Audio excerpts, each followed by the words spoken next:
Assalamualaikum warahmatullahi wabarakatuh. Saya Abdur Ramli Andika dari kelas 13-2 Kimia Analisis. Di sini saya ingin menjelaskan tentang epidemi flu 1918. Juga dikenal sebagai epidemi flu terbesar atau flu Spanyol. Pandemi global terburuk dalam sejarah karena memusatkan kematian yang tinggi dalam waktu singkat. Waktu diperkirakan bahwa tingkat kematian pandemi adalah antara 10-20%. Dan itu menewaskan antara 50-100 juta orang di seluruh dunia. Tidak seperti epidemi flu lain yang terutama menyerang anak-anak dan orang tua. Banyak dari mereka korbannya adalah orang muda dan dewasa, sekitar 20-40 serta hewan. Flu mulai menyebar pada akhir Perang Dunia I. Media di negara-negara berpartisipasi dalam perang itu di bawah sensor militer. Jadi mereka menyembunyikan pandemi, namun Spanyol bersikap netral. Dilaporkan dalam pers pada kasus-kasus baru menggunakan nama-nama seperti demam dari 3 hari, prajurit Napoli atau penyakit modis tampaknya begitu. Spanyol adalah satu-satunya negara yang terkenal dampak. Inilah sebabnya mengapa penyakit ini dikenal di seluruh dunia. Dunia sebagai flu Spanyol. Meskipun pada musim gugur 1917, penyakit ini telah terjadi di 14 kamp militer. Beberapa orang menganggap Gilbert Michel, seorang juru masak di kamp Fort Riley di Kansas, sebagai pasien nol.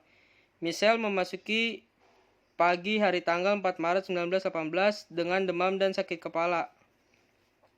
Beberapa jam kemudian ada lebih dari 100 kasus dalam perawatan, jadi mereka harus mengatasinya. Sebuah hangar untuk merawat pasien. Gejala penyakit ini adalah demam tinggi, sakit telinga, kelelahan tubuh, diare, dan sesekali muntah. Dan kadang-kadang kesulitan bernapas dan mimisan. Sebagian besar orang yang meninggal adalah hasil dari pneumonia, bakteri sekunder karena antibiotik tidak tersedia. Namun satu kelompok meninggal dengan cepat setelah gejala pertama muncul hanya dalam 2 atau 3 hari. Pada pertengahan April 1918, flu sudah mengamuk di parit Eropa Barat. Dia meninggal dari Prancis ke Inggris, Italia, dan datang ke Spanyol. Bahkan Raja Alfonso XIII jatuh sakit.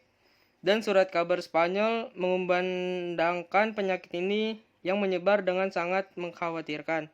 Seperti dapat dilihat dalam grafik ini, sebagian besar kematian jatuh hanya dalam 13 minggu, dari September hingga pertengahan Desember 1918. Dalam apa yang dikenal sebagai gelombang kedua, orang dan populasi termiskin menderita akibat flu ini secara khusus. Secara tapi juga mempengaruhi gubernur seperti Presiden Amerika Woodrow Wilson, Perdana Menteri Inggris Lord atau Kaisar Gulliver, pelukis Edvard Munch, bahkan menangkapnya dalam potret diri, dan yang lain seperti Gustav Klimt tidak selamat dari penyakit itu. Semua surat kabar saat itu mengumpulkan iklan dengan obat ajaib itu. Eliksir, air obat, tonik, dan obat-obatan lainnya menonjol. Dokter pada saat itu merekomendasikan aspirin. Kina disiapkan dengan arsenik, minyak kapur, barus, atau minyak jarak. Beberapa bahkan mendorong orang untuk merokok. Berpikir bahwa menghirup asap membunuh kuman. Berbagai publikasi medis waktu itu tersedia di perpustakaan digital Hispanik. Berusaha untuk menanggapi penyebab epidemi dan melaporkan perkembangan dan konsekuensi, seorang ilmuwan Italia, Profesor Saccone, mengklaim telah mengisolasi kuman penyebabnya. Tetapi waktu pembuktian itu tidak benar. Ketegangan virus menyebabkan Spanyol. Flu AH1N1 tidak ditemukan sampai 1943, dan urutan genetiknya tidak ditentukan hingga 2005. Setiap hari, surat kabar Spanyol menangkap pentingnya pendidikan, higien, dan bagaimana cara tugas ini dilakukan dari Jerman, dari sekolah-sekolah dan mimbar membuat jumlah. Kematian akibat flu sebelum perang adalah yang terendah di seluruh Eropa. Mereka juga memperingati bahwa pasien yang tidak mengalami gejala apapun yang disebut pemulihan dapat menjadi fokus penyebaran epidemi, sehingga mereka merekomendasikan untuk mempertahankan 1 atau 2 minggu lebih dalam isolasi. Penggunaan topeng kain ini menjadi wajib bagi semua yang melakukan pekerjaan pelayanan publik. Langkah ini adalah rekomendasi kesehatan yang dibuat untuk seluruh populasi untuk mencegah penyakit menyebar dengan mudah.